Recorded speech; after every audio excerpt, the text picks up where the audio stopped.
Morning to everyone. Already మనం 8th class algebraic expressions and identities అనే chapter లోని మనం పార్ట్ 1 పార్ట్ 2 వీడియోలో ఇంట్రడక్షన్ మొత్తం కూడా నేను డిస్కస్ చేశాను మీతో. ఏంటంటే మనం ఎక్సర్సైజ్ లో ఉన్న ప్రాబ్లమ్స్ ని ఒకసారి డిస్కస్ చేసుకునే ముందు మస్ట్ అండ్ షుడ్ గా ప్రతి ఒక్కరు కూడా ఏంటంటే ఇంట్రడక్షన్ పార్ట్ ను ఒకసారి నా వీడియోస్ చూడండి అన్న. పార్ట్ 1 పార్ట్ 2 రెండు కూడా ఇంట్రడక్షన్ పార్ట్సే. సో అక్కడ ఏంటంటే ప్రతిదీ కూడా డీటెయిల్ గా విత్ ఎగ్జాంపుల్ తో సహా నేను డిస్కస్ చేశాను.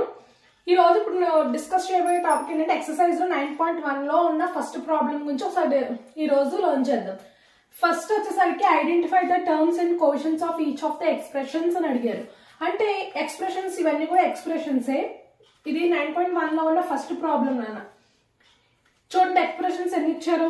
ఇది ఒక ఎక్స్ప్రెషన్, ఇవన్నీ కూడా ఎక్స్ప్రెషన్సే. ఈ ఎక్స్ప్రెషన్స్ కి టర్మ్స్ అంటే ఏంటి, న్యూమరికల్ కోషన్స్ అంటే ఏంటి, వేరియబుల్ కోషన్స్ అంటే ఏంటి అనేది మనం ఫైండ్ అవుట్ చేయమంటున్నారు.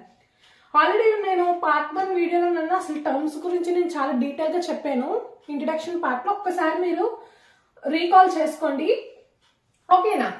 ఫస్ట్ ఎక్స్ప్రెషన్ చూడండి అన్న, 5xyz² - 3zy. ఇది ఒక ఎక్స్ప్రెషన్. ఎక్స్ప్రెషన్ లో చెప్పాను కదా ఎక్స్ప్రెషన్ అంటే ఏంటి, ఆల్రెడీ రీకాల్ చేసుకుందాం. అంటే ఏంటి, number of terms is connected with fundamental operations. అంటే one term or more than one terms is connected with the fundamental operations is called as an expressions. అంటే ఎక్స్ప్రెషన్స్ ఒక టర్మ్ గానీ అంతకన్నా ఎక్కువ టర్మ్స్ గానీ ఉంటే దాన్ని ఎక్స్ప్రెషన్స్ అంటారని చెప్పాను కదా. సో అలాగే ఇది ఒక ఎక్స్ప్రెషన్ ఇచ్చాడు. ఈ ఎక్స్ప్రెషన్స్ కి దీంట్లో టర్మ్స్ అంటే ఏంటని చెప్పా. ఆల్రెడీ నేను మీకు టర్మ్స్ గురించి కూడా చెప్పి ఒక్కసారి రీకాల్ చేయండి అన్న. టర్మ్స్ అంటే ఏంటంటే ఏదైనా ఒక కాన్స్టెంట్ కానీ ఏదైనా ఒక వేరియబుల్ కానీ ఏదైనా ఒక కాన్స్టెంట్ కానీ లేదంటే ప్రొడక్ట్ ఆఫ్ బోత్ అంటే లైక్ వేరియబుల్ అండ్ కాన్స్టెంట్, ఓకేనా. Variable and constant or product of both in multiplication and division.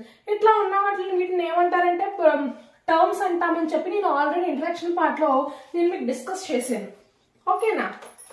So ఇక్కడ టర్మ్స్, ఇక్కడ ఎక్స్ప్రెషన్ ఏంటన్నా 5xyz² - 3zy. ఈ ఎక్స్ప్రెషన్స్ లో టర్మ్స్ అనేవి ఒక్కొక్క టర్మ్ కింద స్ప్లిట్ చేసి రాద్దాం. టర్మ్స్ అడిగాడు కాబట్టి ఫస్ట్ ఎక్స్ప్రెషన్ లో ఉన్న ఫస్ట్ టర్మ్ ఏంటి, 5xyz². ఇదొక టర్మ్ అన్నమాట. సెకండ్ టర్మ్ చెప్పండి. సెకండ్ టర్మ్ వచ్చేసరికి -3zy. ఇదొక టర్మ్ అనమాట, ఓకేనా. నెక్స్ట్ ఇప్పుడు టర్మ్స్ అయిపోయింది. మనం టర్మ్స్ ఫైండ్ అవుట్ చేయమంటున్నాం. Next quotients, numerical quotients and variable quotients కూడా ఫైండ్ అవుట్ చేయాలి. న్యూమరికల్ కోషన్స్ వచ్చేసరికి ఓన్లీ నెంబర్స్ మాత్రమే ఉంటాయి. న్యూమరికల్ కోషన్స్ వచ్చేసరికి ఓన్లీ నెంబర్స్ ఉన్న వాటిని న్యూమరికల్ కోషన్స్ అంటారు. ఫర్ ఎగ్జాంపుల్ చూడండి, మీకు 5xyz² అని వచ్చారు. నేను ఆల్రెడీ ఇంట్రడక్షన్ పార్ట్ లో డిస్కస్ చేశాను మీకు. ఏంటంటే ఇప్పుడు ఎగ్జామ్ పాయింట్ ఆఫ్ వ్యూలో ఎట్లా అడుగుతారంటే sometimes what is the quotient of y అని అడుగుతారు. What is the quotient of y అంటే వైని తప్పించి రిమైనింగ్ పార్ట్ అంతా చెప్పాలి అంటున్నాను. అంటే వైని ఎక్సెప్ట్ వై రిమైనింగ్ ఏదైతే ఉందో అదంతా కూడా దాని కోషంట్ అవుతుంది. ఇప్పుడు 5xyz² ఉంది అన్న. ఇప్పుడు దీంట్లో what is the quotient of y అని అడిగారు ఎగ్జామ్ లో. అడిగితే మనం ఏం చేయాలి, ఈ వై తప్పితే మిగతాదంతా కూడా దాని కోషంట్ అవుతుంది. 5xz², ఓకేనా. ఇట్లాగా ఏంటంటే పర్టికులర్ గా ఇప్పుడు 5xyz² అని ఉంది.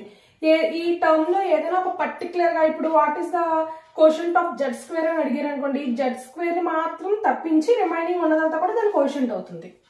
ఇట్లాగా పర్టికులర్ గా ఏదైనా ఒక దాని గురించి మాత్రమే అడిగితే ఇట్లా చెప్పాలన్నమాట, ఓకేనా. ఇక్కడ ఏమంటారంటే identify the terms and quotients of the each of the expressions అంటున్నారు. టర్మ్స్ స్ప్లిట్ చేసి రాసేస్తాము. కోషంట్ వచ్చేసరికి ఏంటంటే పర్టికులర్ గా quotient of x, quotient of y, quotient of z² అని ఏం అడగల, జస్ట్ కోషంట్ చెప్పమంటున్నారు. దాంట్లో నేను ఏంటంటే న్యూమరికల్ కోషంట్, వేరియబుల్ కోషంట్ అని చెప్పి తీసుకుందాం, ఓకేనా. న్యూమరికల్ కోషంట్ అంటే నాన్న ఓన్లీ నెంబర్స్ మాత్రమే ఉంటాయి. నెంబర్స్ మాత్రమే ఉన్న వాటిని న్యూమరికల్ కోషంట్ అంటారు. ఫస్ట్ టర్మ్ కి ఇది 5xyz² అనేది ఫస్ట్ టర్మ్ కదా. ఈ ఫస్ట్ టర్మ్ లోని న్యూమరికల్ కోషంట్ అంటే 5 అవుతుంది.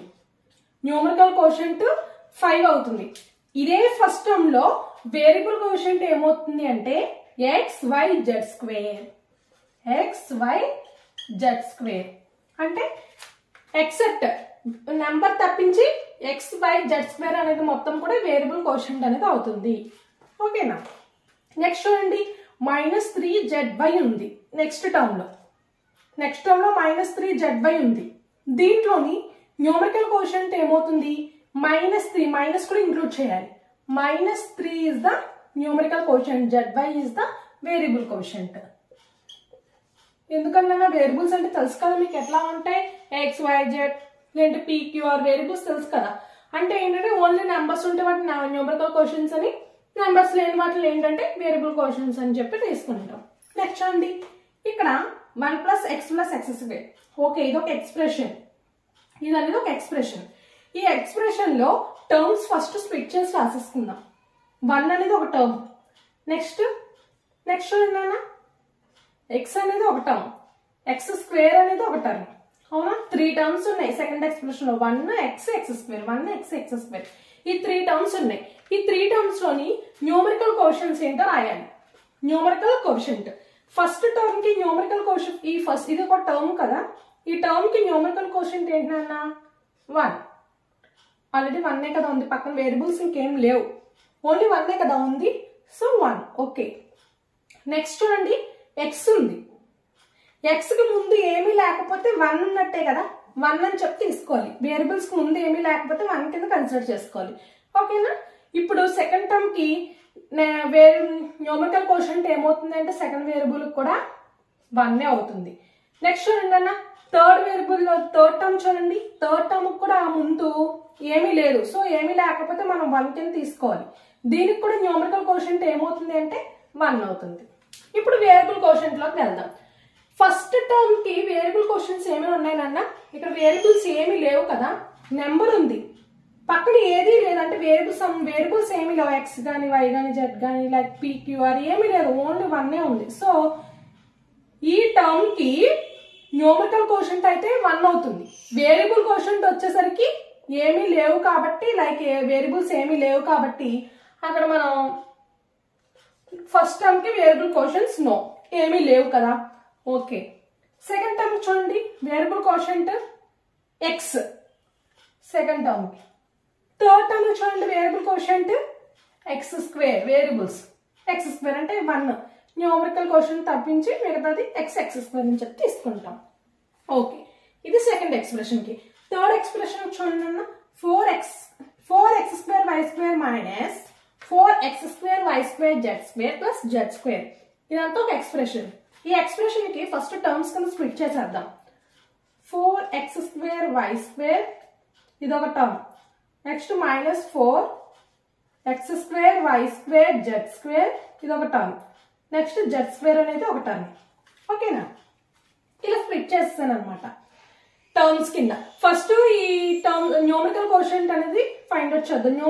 ఫస్ట్ టర్మ్ కి న్యూమరికల్ కోషంట్ ఏమవుతుంది 4 ఫస్ట్ టర్మ్ కి. నెక్స్ట్ టర్మ్ కి -4. నెక్స్ట్ టర్మ్ కి ఇక్కడ ఈ వేరియబుల్స్ ముందు ఏమీ లేకపోతే 1 ఉన్నట్టు అన్నాను కదా, సో 1 అవుతుంది. Only numbers. ఓకేనా, న్యూమరికల్ కోషంట్ అంటే ఓన్లీ నెంబర్స్ నాన్న. ఇప్పుడు వేరియబుల్ క్వశ్చన్స్ లోకి చూద్దాం. వేరియబుల్ అంటే ఏంటి, వేరియబుల్ క్వశ్చన్స్ వచ్చేసరికి నెంబర్స్ తప్పించి మిగతావన్నీ కూడా వేరియబుల్ క్వశ్చన్స్. చూడండి వేరియబుల్ క్వశ్చన్స్ ఫస్ట్ టర్మ్ కి వేరియబుల్ క్వశ్చన్స్ ఏమవుతున్నాయి x² y² అవుతుంది. ఇది ఇప్పుడు -4x² y² z² అనేది సెకండ్ టర్మ్. ఈ సెకండ్ టర్మ్ కి వేరియబుల్ క్వశ్చంట్ ఏమవుతుందన్నా x² y² z², x² y² z². Third term కి z². ఇవి వేరియబుల్ క్వశ్చన్స్ అవుతాయి. నెక్స్ట్ ఫోర్త్ ఎక్స్ప్రెషన్ చూడండి 3 - pq + qr - rp అనేది ఉంది. సో టర్మ్స్ కింద స్ప్లిట్ చేద్దాం. 3 - pq next qr next -rp ఇట్లాగా స్ప్లిట్స్. ఇది 3 అనేది ఒక టర్మ్, -pq అనేది ఒక టర్మ్, qr అనేది ఒక టర్మ్, నెక్స్ట్ -rp అనేది ఒక టర్మ్. ఇట్లాగా తీసుకున్నాను అనమాట. ఫస్ట్ దీంట్లో వేరియబుల్ క్వశ్చంట్ ఏంటి 3. ఫస్ట్ టర్మ్ యొక్క వేరియబుల్ క్వశ్చంట్ 3 అవుతుంది. నెక్స్ట్ ఏమవుతుంది -pq. నెక్స్ట్ -pq అనే టర్మ్ లో వేరియబుల్ క్వశ్చంట్ ఏమీ లేకపోతే ఏం తీసుకోమన్నాను 1 కింద తీసుకోమన్నాను. వేరియబుల్స్ పక్కన ఏమీ నెంబర్ లేకపోతే 1 ఉన్నట్టు. సో సెకండ్ టర్మ్ కి వేరియబుల్ న్యూమరికల్ కోషంట్ ఏమవుతుంది అంటే -1 అనేది అవుతుంది. సెకండ్ టర్మ్ కి న్యూమరికల్ కోషంట్ -1 అవుతుంది. నెక్స్ట్ థర్డ్ టర్మ్ కి ఏమీ లేకపోతే 1 అని తీసుకోమన్నానుగా, ఏమీ లేకపోతే 1 ఉన్నట్టు numerical quotient. So third term కూడా న్యూమరికల్ కోషంట్ వచ్చేసరికి 1 అవుతుంది. దీనికి వచ్చేసరికి న్యూమరికల్ కోషంట్ ఏమవుతుంది, దీని -1 అవుతుంది. ఓకేనా, -1 అవుతుంది. ఏమీ లేకపోతే 1 కదా. సో ఇట్లాగా న్యూమరికల్ కోషంట్. నెక్స్ట్ వేరియబుల్ కోషంట్స్ వచ్చేసరికి దీనికి వేరియబుల్ కోషంట్స్ ఫస్ట్ టర్మ్ కి వేరియబుల్స్ ఏమీ లేవు కాబట్టి నో అని తీసుకున్నాను. తర్వాత చూడండి, నెక్స్ట్ దానికి PQ, నెక్స్ట్ దానికి QR, నెక్స్ట్ దానికి RP. ఇవి వేరియబుల్ కోషంట్స్ అనేవి అవుతాయి. నెక్స్ట్ చూడండి, ఫిఫ్త్ ఎక్స్ప్రెషన్ x/2. x/2 కి ఫస్ట్ x/2 అనేది ఒక టర్ము, నెక్స్ట్ y/2 అనేది ఒక టర్ము, నెక్స్ట్ -xy అనేది ఒక టర్ము. ఈ టర్మ్ లోని వేరియబుల్స్ అనే ఫస్ట్ న్యూమరికల్ కోషంట్స్ అనేది ఫైండ్ అవుట్ చేయాలి. న్యూమరికల్ కోషంట్స్ అంటే ఓన్లీ నెంబర్స్ మాత్రమే ఉంటాయి. సో 1/2 అనేది ఒక న్యూమరికల్ కోషంట్. నెక్స్ట్ అంటే x/2 ఉందనుకోండి, దీని ఎలా రాసుకోవచ్చు, x × 1/2గా రాయొచ్చు కదా. సో ఫ్రాక్షన్ పార్ట్, సో అందులో 1/2. ఓకేనా, సో 1/2. నెక్స్ట్ సెకండ్ టర్మ్ లోని 1/2, థర్డ్ టర్మ్ లోని -1, ఏమి లేకపోతే 1 ఉన్నట్టు. సో -1. సో ఫస్ట్ టర్మ్ కి వేరియబుల్ కోషంట్ ఏమవుతుంది, x అవుతుంది. సెకండ్ టర్మ్ కి y అవుతుంది. థర్డ్ టర్మ్ కి xy అవుతుంది. ఓకేనా. నెక్స్ట్ చూడండి, sixth expression 0.3a. First 0.3a - 0.6ab + 0.5b. First 0.3a ముందు టర్మ్స్ కింద స్ప్లిట్ చేసేద్దాం. 0.3a, -0.6ab, 0.5b అన్నమాట. 3 టర్మ్స్ ఉన్నాయి మొత్తం సిక్స్త్ ఎక్స్ప్రెషన్ లో. దీంట్లో న్యూమరికల్ కోషంట్స్ ఫైండ్ అవుట్ చేద్దాం. ఫస్ట్ టర్మ్ కి న్యూమరికల్ కోషంట్ వచ్చేసరికి ఇదే కదా, నెంబర్ కదా న్యూమరికల్ కోషంట్ అంటే 0.3. ఓకేనా. ఇది సెకండ్ టర్మ్ లో ఏముందన్న -0.6 ఇది. ఓకే. నెక్స్ట్ థర్డ్ టర్మ్ లో చూడండి 0.5 ఉంది. ఇవి న్యూమరికల్ కోషంట్ అవుతాయి. ఇప్పుడు వచ్చేసరికి వేరియబుల్ కోషంట్స్ ఫైండ్ అవుట్ చేయాలి. వేరియబుల్ కోషంట్ ఫస్ట్ టర్మ్ కి వేరియబుల్ ఏముందన్న a ఉంది, సెకండ్ టర్మ్ కి ab ఉంది, థర్డ్ టర్మ్ కి b ఉంది. సో వీటిని ఏమంటారంటే వేరియబుల్ కోషంట్స్ అంటారు, వీటిని న్యూమరికల్ కోషంట్స్ అంటారు. ఇవి ఏంటంటే ఎక్స్ప్రెషన్స్ కి టర్మ్స్ కింద స్ప్లిట్ చేసి రాస్తాం. మనం అడిగింది అదే కదా, identify the terms and quotients of each of the expression. ప్రతి ఒక్క ఎక్స్ప్రెషన్ కి కూడా మనం టర్మ్స్ ఐడెంటిఫై చేయమంటున్నాడు. అలాగే కోషంట్స్ అన్నాం కాబట్టి న్యూమరికల్ కోషంట్, వేరియబుల్ కోషంట్ రెండు కూడా ఫైండ్ అవుట్ చేసి చెప్తాం. Okay. Next second problem.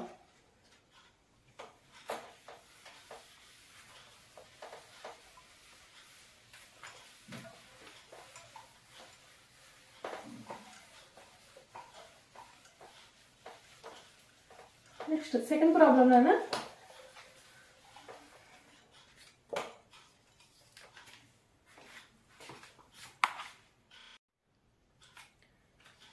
second problem, classify the following polynomials as monomials, binomials, trinomials. Which polynomials do not fit in any of these 3 categories అని అడుగుతున్నాను నన్ను. అంటే ఏంటంటే ఇక్కడ చాలా ఎక్స్ప్రెషన్స్ ఇచ్చారు, టర్మ్స్ ఇచ్చారు. ఏంటంటే వీటిలోని మోనోమియల్ ఏమవుతుంది, బైనామియల్ ఏమవుతున్నాయి, ట్రైనామియల్స్ ఏమవుతున్నాయి, అసలు 3 కేటగిరీస్ కాకుండా రిమైనింగ్ ఏమైనా ఉన్నాయని అడుగుతున్నారు. అదే అడుగుతున్నారు, which monomials do not fit any of these 3 categories. అంటే మోనోమియల్, బైనామియల్, ట్రైనామియల్ ఈ 3 కేటగిరీస్ కాకుండా రిమైనింగ్ అదర్స్ లో ఏమైనా ఉన్నాయని అడుగుతున్నారు అనమాట. సో మోనోమియల్ అంటే ఏం చెప్పాను నేను ఆల్రెడీ మీకు. మోనోమియల్స్ అంటే polynomials according to basing on terms according to degrees. ఓకేనా. అకార్డింగ్ టు టర్మ్స్ బేస్ చేసుకొని అయితే ఏం చెప్పాను, monomial, binomial, trinomial.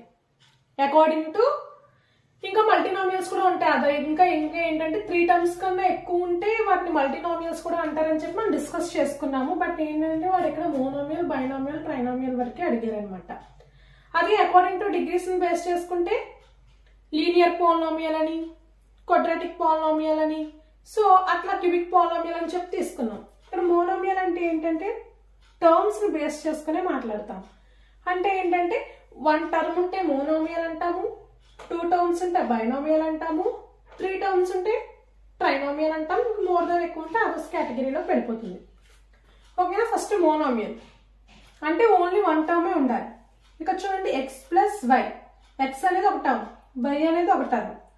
So X అనేది ఒక టర్మ్, వై అనేది ఒక టర్మ్ కాబట్టి 2 టర్మ్స్ ఉంటే ఏ కేటగిరీలోకి వెళ్తుందన్నా బైనోమియల్ కేటగిరీలోకి వచ్చేస్తుంది ఎక్స్ ప్లస్ వై అనేది.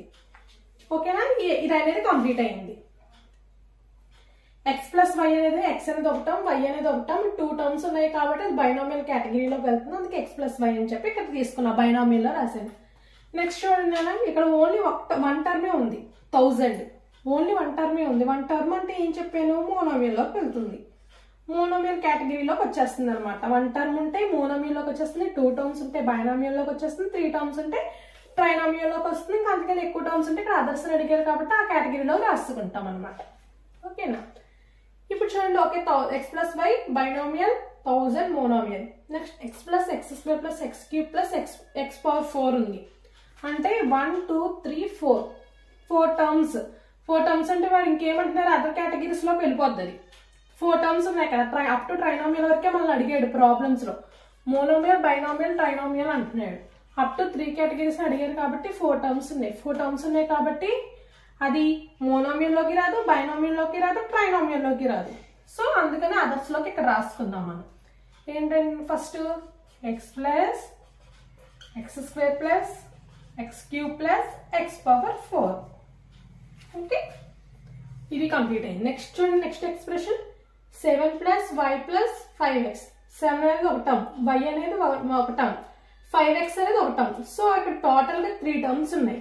3 టర్మ్స్ ఉన్నాయి కాబట్టి అది ఈ మొత్తం ఎక్స్ప్రెషన్ ట్రైనోమియల్ అవుతుంది. 7 plus y plus 5x. 3 terms ఉన్నాయి కాబట్టి ట్రైనోమియల్ అవుతుంది. నెక్స్ట్ ఎక్స్ప్రెషన్ ఏంటన్నా 2y minus 3y square. 2y అనేది ఒక టర్మ్, మైనస్ 3y స్క్వేర్ అనేది ఒక టర్మ్. సో ఇక్కడ 2 టర్మ్స్ ఉన్నాయి కాబట్టి ఇది ఏ కేటగిరీలోకి వెళ్తుంది అంటే బైనోమియల్లోకి వెళ్తుంది. 2y minus 3y square, 2 terms ఉన్నాయి కాబట్టి. నెక్స్ట్ ఎన్ని టర్మ్స్ ఉన్నాయి, నెక్స్ట్ ఎక్స్ప్రెషన్ లో 2y అనేది ఒక టర్మ్, మైనస్ 3y స్క్వేర్ అనేది ఒక టర్మ్, నెక్స్ట్ 4y క్యూబ్ అనేది ఒక టర్మ్. సో 3 టర్మ్స్ ఉన్నాయి కాబట్టి అది ట్రైనోమియల్ కేటగిరీలోకి వెళ్తుంది. 2y minus 3y square plus 4y cube. Okay, next expression చూడండి, 5x minus 4y plus 3xy. ఈ ఎక్స్ప్రెషన్ లో 5x అనేది ఒక టర్ము, 4y అనేది ఒక టర్ము, ప్లస్ 3xy అనేది ఒక టర్మ్. సో ఈ ఎక్స్ప్రెషన్ లో మొత్తం 3 టర్మ్స్ ఉన్నాయి. 3 టర్మ్స్ ఉన్నాయి కాబట్టి అది ఏ కేటగిరీలోకి వెళ్తుంది అంటే ఇది కూడా ట్రైనోమియల్ కేటగిరీలోకి వెళ్తుంది. 4x minus 4y plus 3xy, ఇది కూడా ట్రైనోమియల్ కేటగిరీలోకి వెళ్తుంది. నెక్స్ట్ ఎక్స్ప్రెషన్ చూడండి, 4z మైనస్ 15z స్క్వేర్ ఉంది. సో 4z అనేది ఒక టర్మ్, మైనస్ 15z స్క్వేర్ అనేది ఒక టర్మ్. మొత్తం టోటల్ గా 2 టర్మ్స్ ఉన్నాయి. 2 టర్మ్స్ ఉంటే అది బైనోమియల్ కేటగిరీలోకి వెళ్తుంది. 4z minus 15z square binomial కేటగిరీలోకి వెళ్తుంది. నెక్స్ట్ అండి ఏబి, నెక్స్ట్ ఈ expression a b plus BC plus CD plus d a. ఈ ఎక్స్ప్రెషన్ లో ఏబి అనేది ఒక టర్మ్, బీసీ అనేది ఒక టర్మ్, సిడి అనేది ఒక టర్మ్, డి అనేది ఒక టర్మ్. టోటల్ గా 4 టర్మ్స్ ఉన్నాయి. 4 టర్మ్స్ ఉంటే అది మోనోమియల్ కేటగిరీలోకి రాదు, బైనోమియల్ కేటగిరీలోకి రాదు, ట్రైనోమియల్ కేటగిరీలోకి రాదు. సో అది ఎక్కడ రాసుకుంటాం అంటే అదర్స్ లోకి రాసుకుందాం. So AB plus BC plus CD plus DA, ఇది ఏ కేటగిరీలోకి వెళ్దు అంటే మోనోమియల్లోకి వెళ్దు, బైనోమియల్లోకి వెళ్దు, ట్రైనోమియల్లోకి వెళ్దు. వాడు ఇచ్చిన ప్రాబ్లం బేస్ చేసుకుని మాట్లాడదాం. అసలు మోర్ దెన్ 3 ఉంటుంది అన్ని మల్టీనోమియల్స్ అంటాం. సో మన ప్రాబ్లం లో up to monomial, binomial, trinomial వరకు అడిగారు. నెక్స్ట్ అంటే పీక్యూఆర్. పీక్యూఆర్ అంటే ఓన్లీ ఒక టర్మే కదా, ఒక టర్మే. సో ఒక టర్మ్ కాబట్టి అది దేంట్లోకి వెళ్తుంది, మోనోమియల్ కేటగిరీలోకి వెళ్తుంది. నెక్స్ట్ అండి p square q plus p q square. P square q అనేది ఒక టర్మ్, పీక్యూ స్క్వేర్ అనేది ఒక టర్మ్. టోటల్ గా 2 టర్మ్స్ ఉన్నాయి. 2 టర్మ్స్ ఉన్నాయి కాబట్టి అది బైనోమియల్ కేటగిరీలోకి వెళ్తుంది. B square q plus p q square. Next expression లో 2p plus 2q. 2p plus 2q అంటే 2p అనేది వన్ టర్మ్, 2q అనేది అనదర్ టర్మ్. సో టోటల్ గా 2 టర్మ్స్ ఉన్నాయి కాబట్టి ఇది కూడా 2p ప్లస్ 2q అనేది బైనామియల్ అవుతుంది. సో ఫైనల్ గా కన్క్లూజన్ ఏంటంటే 1 టర్మ్ ఉంటే అది మోనోమియల్ అవుతుంది, 2 టర్మ్స్ ఉంటే బైనామియల్స్ అవుతాయి, 3 టర్మ్స్ ఉంటే ట్రైనామియల్స్ అవుతాయి. సో ఇక్కడ ఏమడిగాడు క్వశ్చన్ లో which polynomial do not fit in any of this 3 categories అంటున్నాడు. అంటే ఏ పాలినామియల్ మోనోమియల్ కి, బైనామియల్ కి, ట్రైనామియల్ కి సెట్ కాదు అని అంటున్నారు. అంటే ఇవే కదా x plus x square plus x cube plus x power 4 అనే polynomial, a b plus BC plus CD plus d a అనే పాలినామియల్. ఈ 2 పాలినామియల్స్ కూడా మోనోమియల్, బైనామియల్, ట్రైనామియల్ అనే కేటగిరీకి సెట్ అవ్వదు, డు నాట్ ఫిట్. అంటే ఈ 3 కేటగిరీస్ కూడా సెట్ అవ్వవు, ఈ 2 పాలినామియల్స్. ఓకేనా, ఇది సెకండ్ ప్రాబ్లం. ఓకే, అందరికి అర్థమైంది అనుకుంటున్నాను. నెక్స్ట్ థర్డ్ ప్రాబ్లం గురించి డిస్కస్ చేద్దాం. ఓకేనా, నెక్స్ట్ థర్డ్ ప్రాబ్లం.